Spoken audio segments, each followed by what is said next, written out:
Well, hello, ladies and gentlemen. Welcome back to the James Freel Show. I am your host, James Freel. So, as mentioned last week, if you were a listener of the show last week, I mentioned that there would be big changes coming. And the most noticeable change you can probably hear right now. It no longer sounds like I'm speaking through an old phonograph in the 1930s, so that's a plus for you. Not so much for me, because I don't like the sound of my own voice, and I think I can hide it better. The worse the quality, but I think overall it's a better decision. So that's the biggest thing we got changed. I'm in a new studio, but since this is an audio only show, you don't get to see that, and I think it's going to stay that way for a long time. But other changes, so I do have new guests booked, and by new I mean first. I have never had a guest on before, but that will be coming shortly. If not this week, then next. This is going to be me alone. But as I said, there will be guests on soon. The other change, the final change that is worth noting as of now is I'm going to have a new segment.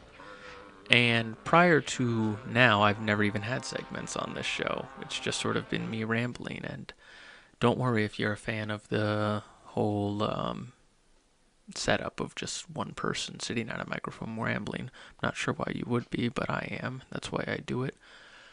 I'm going to have one segment at the beginning of all solo podcasts, meaning those that I do not have a guest on. And that's going to be called Current Events for the Uninformed. And who is the uninformed? Well, it's me. In a way, this whole thing kind of just helps me stay up to date on current events. That was always one of my favorite parts in history class. At the very beginning of the class, our teacher would just come in and say your current events very quickly. And like I said, that was my favorite part. So I'm going to make that a part of this now. But as I've said before, this is not really a political podcast in any manner, any way, shape, or form. But it may come across that way sometimes. But the news is something that I'm going to start incorporating only at the beginning. This way, I stay off that topic the rest of it because in the past I've started several podcasts and I've wound up scrapping them because I talk myself into a corner or I say something that I don't even really believe the very next day or even the very next hour after I listen to it when I go through to edit and mix it. So let's do that now. Current events for the uninformed. And this will just be the 3 biggest stories of this past week. I do these on a weekly basis.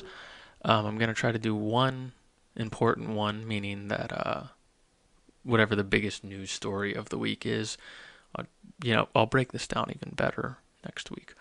But that, something in sports, because I love sports, and if you actually are listening, you probably like sports also.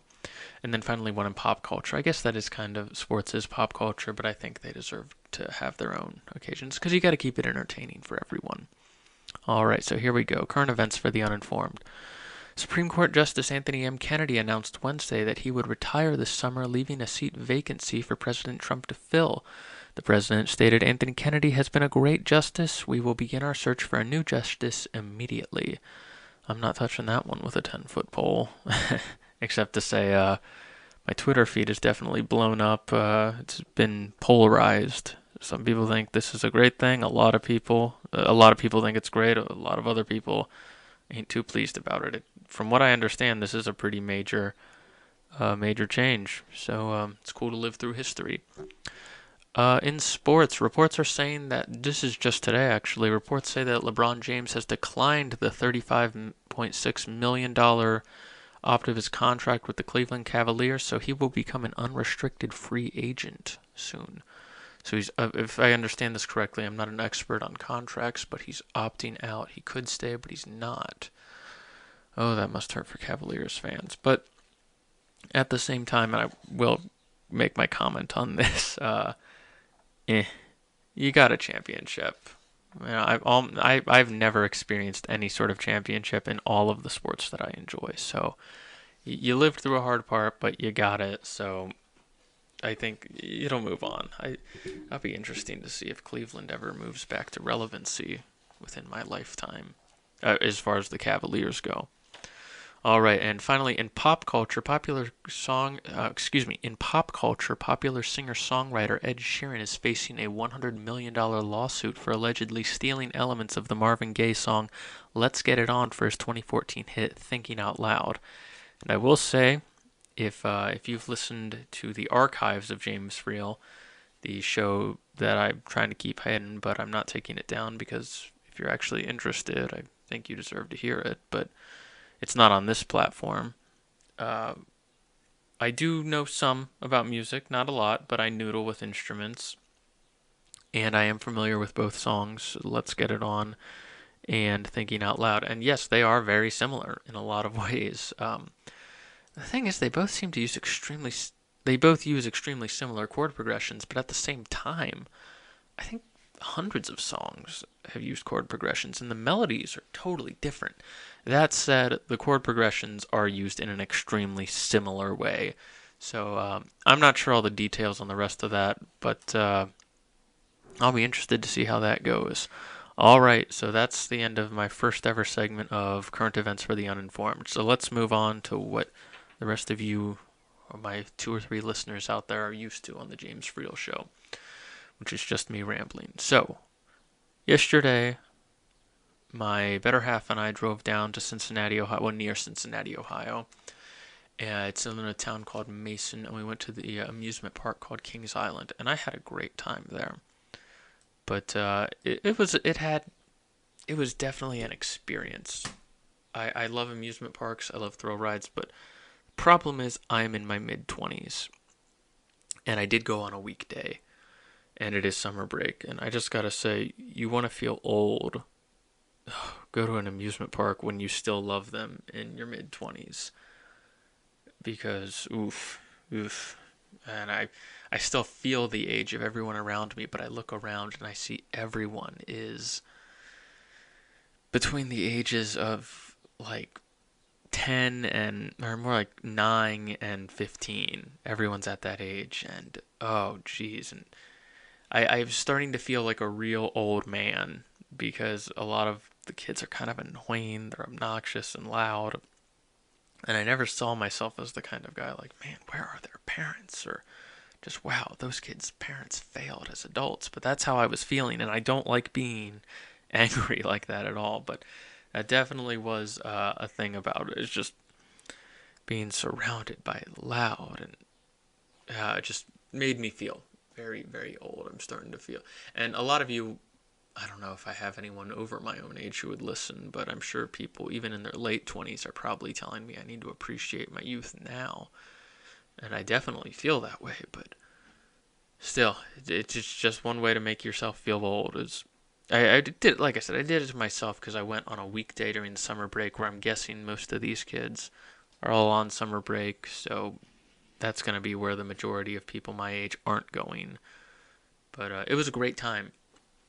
Aside from the coming shortly, but slowly but surely to terms with the fact that I am, in fact, not as young as I used to be. Uh, just part of life, though. One interesting thing, I hadn't been to Kings Island in a long time, and it's a great park. It's not quite as great as Cedar Point, which is much closer to me, as I do live in Toledo. But not as great as Cedar Point. But the last time I was here, they didn't have this feature now. I've heard of it before. It's called Fast Passes, and I guess you get like a wristband and you get to skip the line, which more power to you. But I like to call. I don't. I'm gonna make a snarky remark, and I don't want to be like that. Oh, just say it. They don't care. You're a snarky person. I like to refer to these fast passes as the I don't want to teach my kids patience passes. That's really just me being bitter because when you're standing, the worst part about the fast pass lanes are they're generally right next to everyone in line. So all these people, we're all in line and we just see everyone walk on by. And hey, they when you're gonna have a little, especially when you've been waiting for a long time, although the lines really weren't that long yesterday. But it's something that definitely is in your head, just like, oh, look at me. my parents are too impatient to teach me about patience and don't want to deal with it. So you just start thinking those thoughts in your head. But I always, as a kid, waiting in lines was always part of it, and I always sort of felt like waiting in line kind of made the ride a little better. And I have a story about that. I don't know if you've heard of their ride, the Banshee. It's the longest, I think, and tallest inverted roller coaster in the world. Great ride. I rode 3 times in a row, all within a span of 15, 20 minutes, because you could literally get off, and they were just cycling people on and off and on and off. And when you're in line like that, when there was no line, and by the third run, I was like, okay, I'm done. Oh, that's when we decided to leave. And this is coming from someone who loves really. I do love roller coasters, but I had my fill, and I think it's just a little more fun when you're in line. You're bored, and that tension is building up, and you get to release it all on the ride. But what was fun about so the second and third time I did it by myself because my better half she'd had enough. She's like, hey, we haven't been here that long, but I'm ready to go. I won't stop you. I'll wait here if you want to go do it a few more times. And I wouldn't have done anything, but I did notice that, there wasn't a whole. Oh, how do I? There was no. If there was a long line, I wouldn't have kept her waiting that long. But there was no line, so I thought, oh, okay, I'll go do it 2 more times. And the second time I did it, so I rode as a single, and these are rows of 4. And I'm not a big. I don't yell on roller coasters. I just enjoy the ride. To me, it doesn't make it any more fun by screaming. It's just kind of weird to me. But as I'm doing it, see, I'm on the very right, and next to me it looks to be a guy who he must have been a coaster enthusiast. Now, I love roller coasters. I'm not an enthusiast, but this guy probably had a blog of some sort. And he's talking to he had sunglasses on, and there was an older couple next to him. They're like, you may want to take those off, and he's like, nah, these glasses won't come off. And he was right, they didn't. There were some of those like plastic bulky ones that you could get for free. And I got to bring sunglasses next time because I'll talk about that later. Well, basically, I apply sunblock like every 30 minutes, but your eyes still seem to burn. But anyway, so we're doing the ride and everything. Had a great time, and at the end of it, he looks over and he's like, man, how many times have you ridden this? You're over here stone cold. It's like you're reading a book. And I told him, no, I'm just quiet. I had a lot of fun. This is my second time today. But yeah, that was interesting times. So after that, we had left. But so that's how I. That was that. It was. I felt old. The fast passes are a thing. I will say there's another ride there where you're like laying down. I can't remember the name of it, but it has you like facing the ground and it's as if you're flying. And I gotta say, I did not feel safe on that because at any moment, like literally these rubber latches are the only thing holding your body up, and you can just feel gravity yanking you to the ground. And I'm like, wow, I can just so picture these snapping and me splatting all over the pavement right now. I can see it happening. It's gonna happen soon. It did not happen, and honestly, it's probably much safer than I give it credit for, but that's how I felt. Uh, like I said, though, the lines were not very long, and I was about to give that spiel about, oh, lines make it more fun, but everything evens out in the end, is the way I think it goes, and that's all I can say about the line when you're all tensed up, and then you get to release it all out with the energy, despite the fact that I don't yell on it. Diamondback's a great ride also, although they do. I don't know if I rode it the year it opened. Actually, I don't think I did, but I rode it shortly after it opened. No, I think I did when it opened. I don't know. Not important. But they've got this box full of cell phones, and the ride opened in 2009, and it's supposed to be there to tell you to secure everything.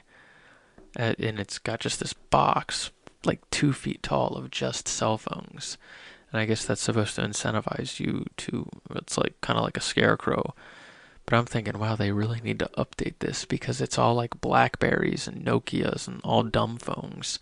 And I'm like, if that was made today, you should have a box full of just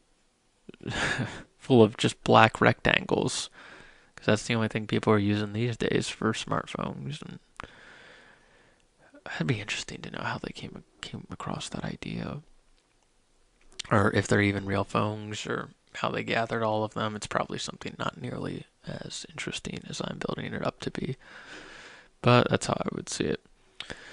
Uh, One interesting thing about being at an amusement park is I mentioned that I felt old, but I also felt young because I left. There's no reason to bring in my cell phone. There's no reason to bring in my keys. There was no reason to bring in my wallet. I brought my ID and cash, and we had a small little bag that we used that we were able to put in a locker. And so I was able to walk around, and at any other time in my life, if I sense that I don't have my phone or my wallet or my keys, and I'll admit, I think I am a bit addicted to my cell phone, and it's something I've tried to work on. There's this book, How to Break. I may have mentioned it last week or on a previous week, How to Break Up with Your Cell Phone. And I'm not. I don't want to get rid of my smartphone, but uh, I would definitely like to regulate or just be a little less. I feel so like I mean, it's as addicted as one can be to a piece of technology. On average, I spend between 2 and 3 hours a day on it, and I'm just thinking, geez, what am I doing? But anyway, so I left that. I didn't have it all day, and I didn't feel the urge to get it, and I really thought I would.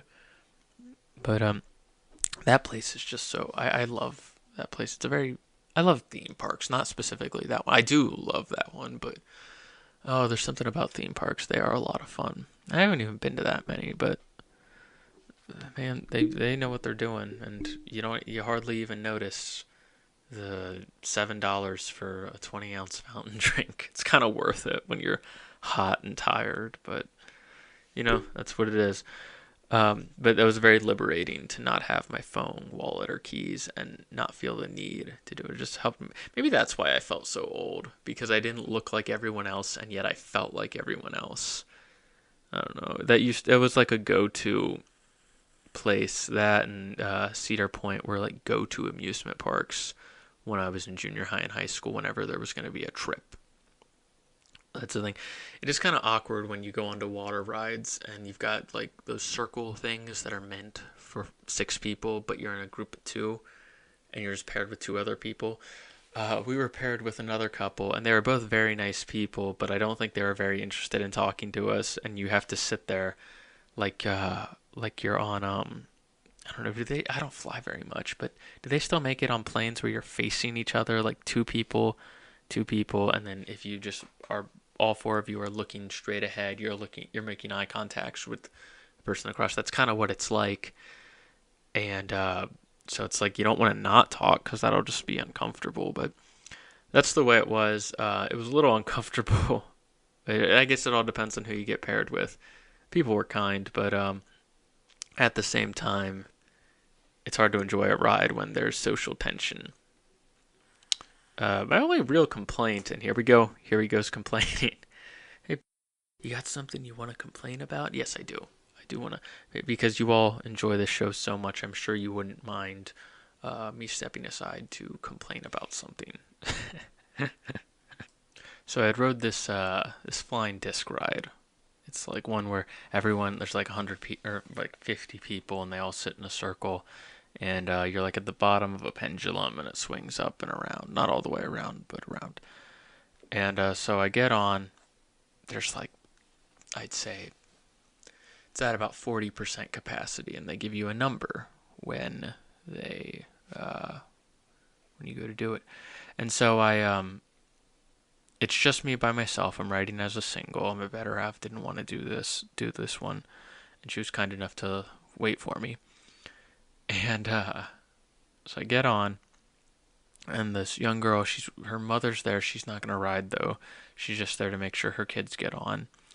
And the young girl's like, "Oh, this seat's wet. I'd really not rather not." And she's like, "Oh." And it was 2 kids, me, and then a completely empty. I'd say 2 dozen free, not 2 dozen. Yeah, about 2 dozen free seats.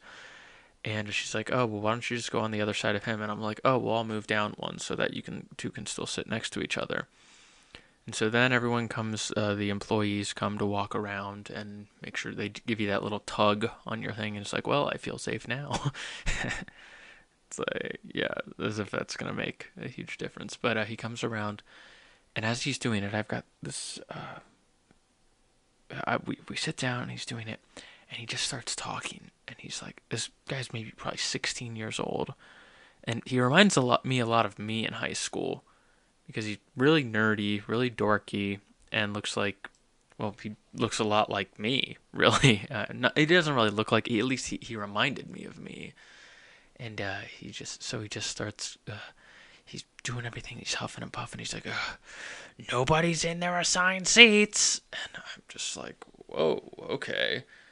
And someone else comes over, another employee, he's like, yeah, no one's in their assigned seats. People aren't in their assigned seats. And the other guy doesn't really seem to care because he realizes it's not that important. I mean, it's half empty. He's like, oh, yeah. And after the third time he says it, I go, well, the seat there was wet, so we just moved down. So in a rational way, like, I'm sorry if this made your job harder. And I don't know if he didn't hear me or if he just ignored me. I don't know, but I just said, like, I was trying to say the seat was wet, so we moved down. I'm only one off the one I was assigned at. Because not that I really cared, I just, like, you can't yell that and expect us not to take it. And I'd like to defend my case, you know. Getting a little defensive here with you just over there being like, like as if we're totally inconvenient. You know, I've worked in the service industry before. And if the worst thing that happened was people weren't in, I would understand if we were at full capacity and you had people who were like, well, someone's in my assigned seat. What's going on? There were literally dozens of open ones, but whatever. So he goes back to the little station and he starts yelling to like the operators, yeah, no one's in their assigned seat. People aren't in their assigned seats. And I almost like raised my voice. I'm like, yeah, one of the seats was wet, so we moved down. He still didn't hear me. But what was kind of funny was someone behind who was waiting in line right next to him.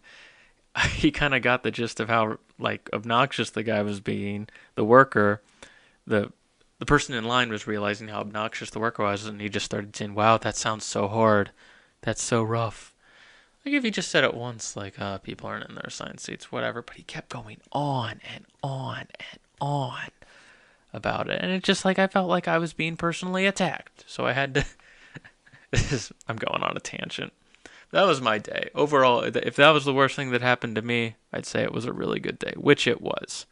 So moving on. This week, I already talked about sports and the current events for the uninformed, but I'd like to talk about how this week, or the NFL, I don't know if it was this week, maybe, I think it was, they had already started releasing the top 100, but they finally released the top 10 NFL players.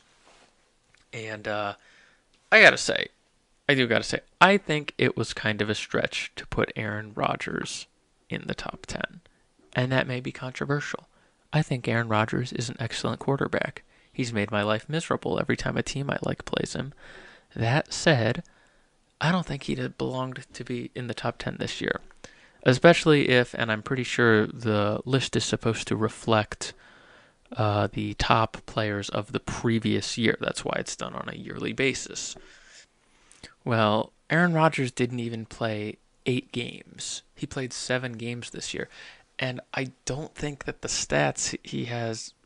You've got to take into account the little amount he did play. He's got great stats this year. I mean, the fact that he got over 1,600 yards is good, but I don't know. I'd say even putting him with missing over half the season, I don't know. And I think Tom Brady was the right pick for number 1. And I will give you this. This is my classic spiel. It's one of the few opinions I have that I think can be defended very well, and I came up completely by myself. I think that there is a fair case to be... First off, when it comes to the greatest of all time, I'm not going to sit here and tell you I think Tom Brady is the greatest of all time. I'm not going to sit here and tell you that I think any in particular quarterback that's ever played is the greatest of all time, because I think the concept of that is rather silly. I do. I think it's a silly concept to come up with, because when you say greatest of all time, that's past, present, and future. So when you say Tom Brady is the greatest quarterback of all time, or Joe Montana is the greatest quarterback of all time, you're saying that he's better than any quarterback that is going to play. Now, this may be semantics, because I think a lot of people, when they say that, they really mean the greatest up until now. the GOAT. And even if you're going to make that case, I still think it's kind of a silly concept to have because we've had such different leagues over the years.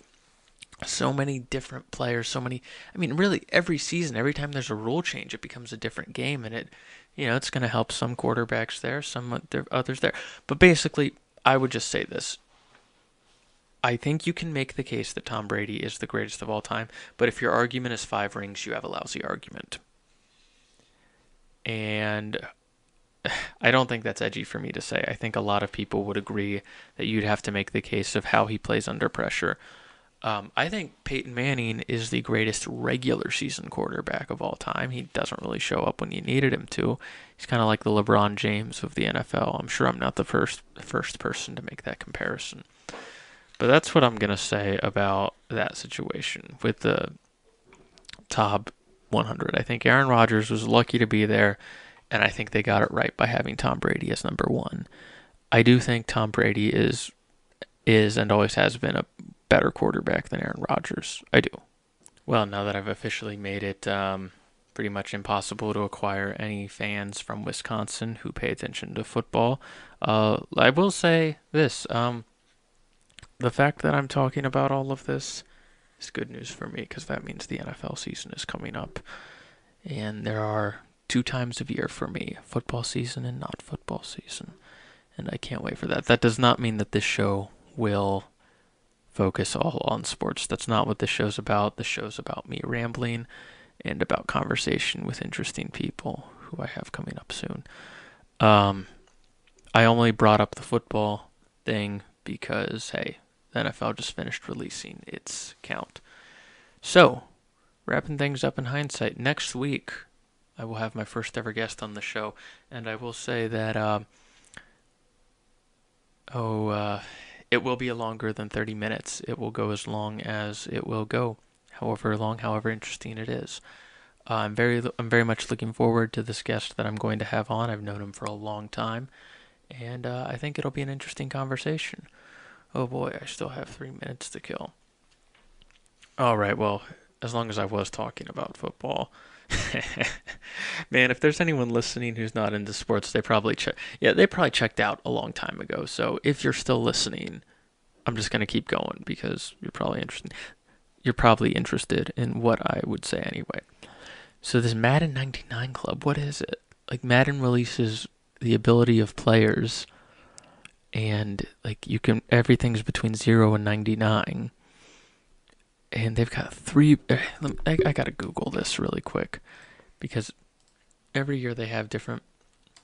They rank the players on skill sets, which I think is a pretty cool system to have, and I especially like it when you can go through and edit it. You can edit the players to make them way inhumanly good at their position.